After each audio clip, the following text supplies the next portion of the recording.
నమస్కారం. ఈరోజు మనం ఒక అత్యంత ఆసక్తికరమైన అంశాన్ని విశ్లేషించబోతున్నాం. సుమారు 80 సంవత్సరాల క్రితం దైవజనులు దేవదాసు అయ్యగారందించిన ఒక అద్భుతమైన సందేశమిది. దైవశాస్త్రంలోనే అతిపెద్ద రహస్యాన్ని, అదేనండి త్రిత్వమర్మాన్ని, మన చుట్టూ ఉన్న ప్రకృతిలోని ఎంతో సామాన్యమైన ఉదాహరణలతో ఆయన ఎలా వివరించారో ఇప్పుడు మనం చూడబోతున్నాం. నిజంగా ఇది చాలా ఆశ్చర్యంగా ఉంటుంది. ఏమాత్రం ఆలస్యం చేయకుండా వెంటనే మొదలుపెడదాం. ముందుగా మనందరికీ ఎదురయ్యే ఒక అతిపెద్ద ప్రశ్న, ముగ్గురు సరిగ్గా ఒకరు ఎలా అవుతారు? అలాగే ఒకరు సరిగ్గా ముగ్గురు ఎలా అవుతారు? వినడానికి చాలా విచిత్రంగా ఉంది కదూ. దేవుడు ఒక్కడే అయినప్పటికీ తండ్రి, కుమార, పరిశుద్ధాత్ములుగా ఎలా ఉంటారనే ఈ త్రిత్వమర్మం ఎన్నో తరాలుగా అందరినీ ఆలోచింపచేసింది. ఆదికాండము నుండి సువార్తల వరకు ఎందరో గొప్ప గొప్ప పండితుల మెదళ్లకు సైతం ఇది అంతుబట్టని ఒక పెద్ద పజిల్ లాంటిది. అసలు ఈ విషయం ఎంత సంక్లిష్టమైనదో చెప్పడానికి ఒక చిన్న ఉదాహరణ చెప్తాను. 16వ శతాబ్దానికి చెందిన ప్రసిద్ధ గ్రీకు పండితుడు మార్టిన్ లూథర్ గారికి అత్యంత సన్నిహితుడైన ఫిలిప్పు మిలాంగ్టన్ గారి గురించి మీరు వినే ఉంటారు. బైబిలును క్షుణ్ణంగా చదివిన ఆ మహాజ్ఞాని తన మరణశయ్య మీద ఉన్నప్పుడు ఏమన్నారో తెలుసా? ఈ ఒక్కరు ఎలా ముగ్గురో, ముగ్గురు ఎలా ఒక్కరో ఇప్పుడు నేను పరలోకమునకు వెళ్ళి చూసి మరీ గ్రహిస్తాను అనన్నారు. ఆలోచించండి, అంతటి జ్ఞానికే ఇది ఈ లోకంలో అర్థం కాలేదంటే మన మానవ మేధస్సుకు ఈ మర్మం ఎంత అంతుబట్టనిదో కదా. అయితే ఇక్కడే మనకు ఒక అద్భుతమైన వివరణ కనిపిస్తోంది. అదే 80 ఏళ్ల నాటి తాళంచెవి, ప్రకృతి ద్వారా మర్మఛేదన. ఒకసారి సృష్టిని గమనిద్దాం.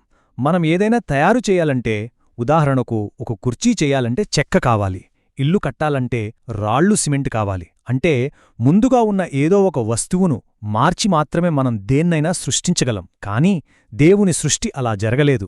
దేవుడు శూన్యములో నుండి సమస్తాన్ని కలుగజేశారు. అసలు ఏ ఆధారము లేకుండా అంతరిక్షంలో సూర్యుడుండటం, కంటికి కనిపించని చిన్న విత్తనం నుండి మహావృక్షం రావడం, ఇవన్నీ మనకు పెద్ద మర్మంగానే అనిపిస్తాయి కదా. మరి ఆ సృష్టిలోనే ఇంత మర్మం దాగి ఉంటే ఇక ఆ సృష్టికర్త స్వభావం ఇంకెంత గొప్ప మర్మంగా ఉంటుందో కదా.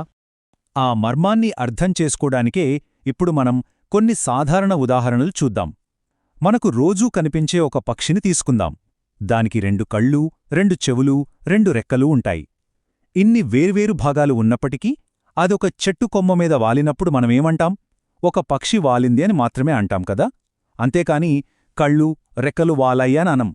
అంటే దానిలో ఎన్నో వేర్వేరు భాగాలు, వాటికి వేర్వేరు విధులు ఉన్నప్పటికీ అవన్నీ కలిసి ఎలాగైతే ఒకే ఏకత్వంతో ఉన్న ఒక పక్షిగా ఉంటాయో ఇది మనకు చాలా స్పష్టంగా వివరిస్తుంది. అలాగే మన ఇళ్లల్లో రోజూ చూసే బియ్యపు గింజనే తీసుకోండి.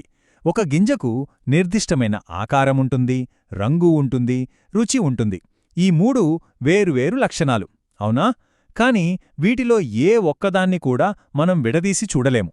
ఆకారం, రంగు, రుచి ఈ మూడింటినీ కలిపి మనం ఒకే ఒక బియ్యపు గింజ అంటాము. ఈ సహజసిద్ధమైన అమరికను చూస్తే వేరువేరు లక్షణాలు ఎలా విడదీయరాని ఏకత్వంగా ఉంటాయో మనకు చాలా అద్భుతంగా అర్థమవుతుంది. ఇక్కడ ఇంకొక అద్భుతమైన ఉదాహరణ సూర్యుడు. లక్షల మైళ్ల దూరంలో ఉన్న సూర్యుడు అక్కడి నుండి భూమిమీదకొచ్చే వెలుగు మరియు మనం ఫీలయ్యే వేడి, వీటిని మనం వేర్వేరుగా అనుభవిస్తున్నప్పటికీ మొత్తంగా మనం దాన్ని సూర్యుడు లేదా ఎండ అని మాత్రమే పిలుస్తాము. సూర్యుడు, వెలుగు, వేడి ఈ మూడింటిలో ఏ ఒక్కటి లేకపోయినా దాన్ని సూర్యుడు అని అనలేము. ఈ 3 ఎలాగైతే ఒకే అస్తిత్వంగా ఉంటాయో దేవుని త్రిత్వస్వభావం కూడా సరిగ్గా అలాగే ఉంటుందని చెప్పొచ్చు. ఇది మరింత స్పష్టంగా అర్థం కావడానికి ఒక చిన్న కొవ్వొత్తిని గమనిద్దాం. ఇందులో మైనము, వత్తి, మండుతున్న జ్వాల అనే 3 ముఖ్యమైన భాగాలుంటాయి. ఇక్కడ మీరొక ముఖ్యమైన పాయింట్ గమనించాలి. ఈ వెలుగుతున్న వత్తి నుండి మనం వేడిని తీసేశామనుకోండి, ఏమవుతుంది? వెంటనే వెలుగు కూడా మాయమైపోతుంది. ఈ మూడింట్లో ఏ ఒక్క భాగాన్ని తీసివేసినా మిగతావి వాటి ఉనికిని పూర్తిగా కోల్పోతాయి. అవి విడదీయరానివి. తండ్రి, కుమార, పరిశుద్ధాత్ములనే త్రిత్వం కూడా అచ్చం ఇలాగే ఏమాత్రం విడదీయరానిదని ఈ సందేశం మనకు లోతుగా వివరిస్తుంది. ఇక తర్వాతి విభాగానికి వస్తే మానవ ప్రతిబింబం, శరీరము, ప్రాణము మరియు ఆత్మ. త్రిత్వాన్ని అర్థం చేసుకోవడానికి బహుశా అత్యంత దగ్గరి ఉదాహరణ మనమే.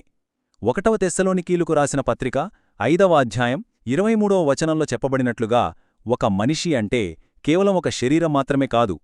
ఒక వ్యక్తి సంపూర్ణంగా ఉండాలంటే శరీరము, ప్రాణము మరియు ఆత్మ ఈ 3 తప్పనిసరిగా ఉండాలి. ఎవరైనా వస్తున్నప్పుడు మనిషి వస్తున్నాడు అంటాం కాని శరీరం వస్తోంది లేదా ప్రాణం వస్తోంది అని మనం అనం కదా. ఈ మూడింటిలో ఏ ఒక్కదాన్ని తీసివేసినా ఇక మనిషి అనేవాడే ఉండడు, అవునా? త్రిత్వాన్ని అర్థం చేసుకోవడానికి మన మానవ అస్తిత్వమే ఒక అద్భుతమైన నిదర్శనమని దేవదాసు అయ్యగారు వివరించారు. సో ఇవన్నీ చూశాక మనకర్థమయ్యే ఆ ప్రధాన సిద్ధాంతమేమిటంటే విడదీయరాని ఏకత్వం. అంటే త్రిత్వమనేది ముగ్గురు వేర్వేరు దేవుళ్లను సూచించదు. తండ్రి, కుమార, పరిశుద్ధాత్మలు ముగ్గురూ కలిసి ఒకే విడదీయరాని ఏకత్వంగా ఉంటారు.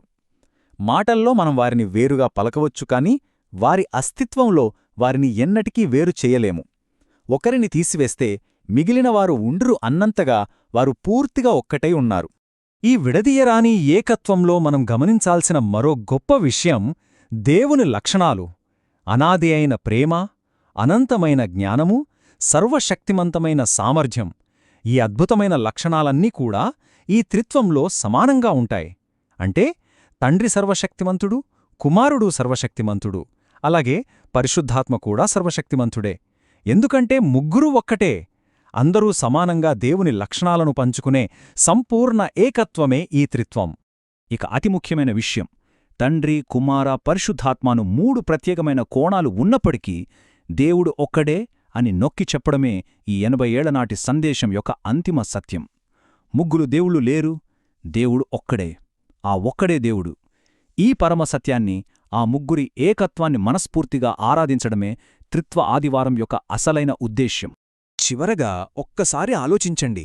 విశ్వం యొక్క అత్యంత సంక్లిష్టమైన మర్మాలు ఒక చిన్న విత్తనం లేదా ఒక చిన్న కొవ్వొత్తి జ్వాలలో దాగి ఉన్నప్పుడు మనకు రోజూ కనిపించే ఈ ప్రకృతిలో మరిన్ని లోతైన సత్యాలు మనకోసం వేచి చూస్తున్నాయో కదా? మీరేమంటారు? మన చుట్టూ ఉన్న ప్రపంచాన్ని ఇలాంటి కొత్త కుతూహలంతో గమనిస్తూనే ఉందాం. ఈ అద్భుతమైన ప్రయాణంలో నాతో పాటు ఉన్నందుకు ధన్యవాదాలు. మరో ఆసక్తికరమైన విశ్లేషణతో మళ్ళీ కలుద్దాం.